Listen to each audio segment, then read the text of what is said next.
Hi అండి, అందరూ ఎలా ఉన్నారు? నేనైతే చాలా బాగున్నాను. ఈరోజు అయితే మేము టమాటో ఊరగాయ చేద్దామనేసి 10 కిలోస్ ఆఫ్ టమాటోస్ అయితే తీసుకొని వచ్చాము.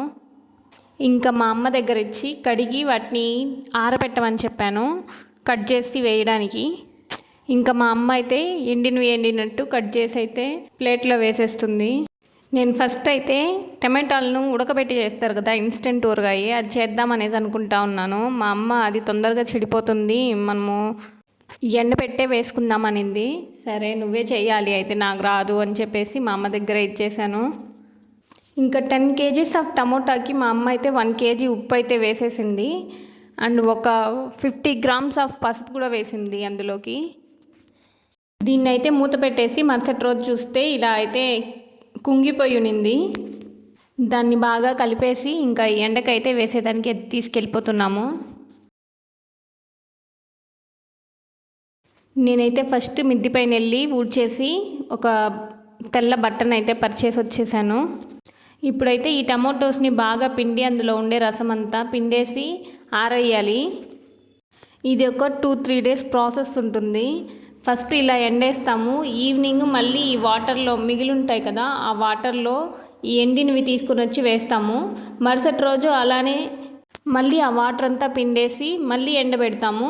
మళ్ళీ ఆ రోజు ఈవినింగ్ మళ్ళీ వేస్తాము. ఆ వాటర్కి ఆ టమోటోస్కి సరి సమానంగా అయ్యే వరకు అలా చేసేసి దాని తర్వాత అయితే ఊరగాయ చేసుకోవాలి.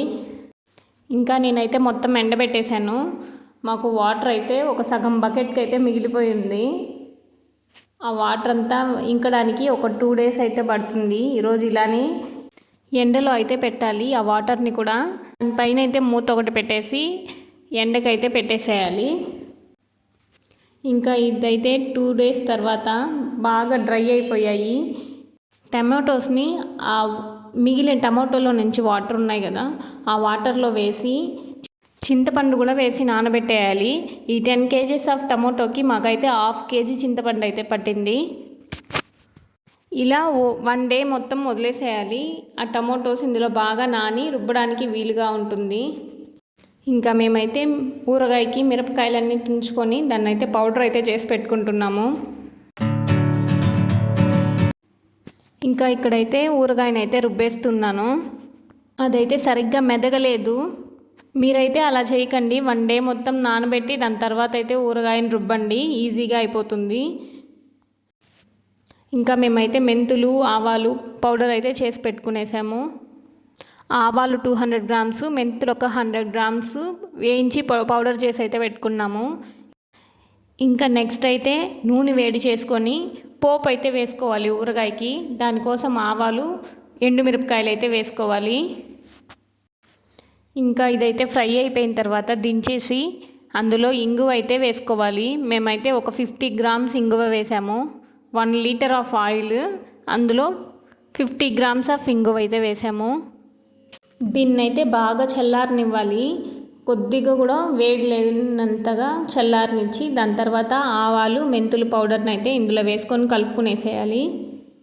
ఇప్పుడు ఈ మిశ్రమాన్నంతా ఊరగాయ మనం రుబ్బి పెట్టుకున్న ఊరగాయలోకి కొద్దిగా పోస్తూ కలిపేసుకోవాలి.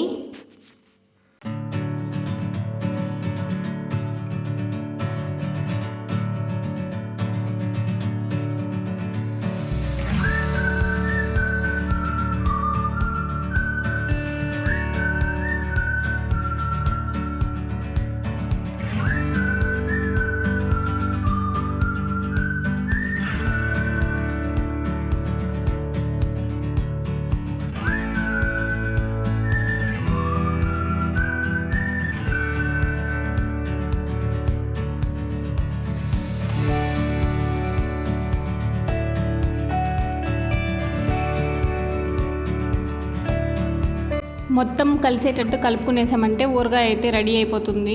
ఇది ఎన్ని సంవత్సరాలైనా మనకు నిలువ అయితే ఉంటుంది. ఇంకా నేనైతే వేడి అన్నంలోకి ఫస్ట్ ఊరగాయనైతే వేసుకొని తినేస్తున్నాను. టేస్ట్ అయితే చాలా బాగుంది. మీరు కూడా ట్రై చేయండి, ఖచ్చితంగా చాలా బాగా వస్తుంది. అలానే నా వీడియో కనుక మీకు నచ్చినట్లయితే ఖచ్చితంగా నా ఛానల్ని సబ్స్క్రైబ్ చేసుకోండి. ఓకే, బాయ్ అండి. నా నెక్స్ట్ వీడియోలో మళ్ళీ మిమ్మల్ని కలుస్తాను.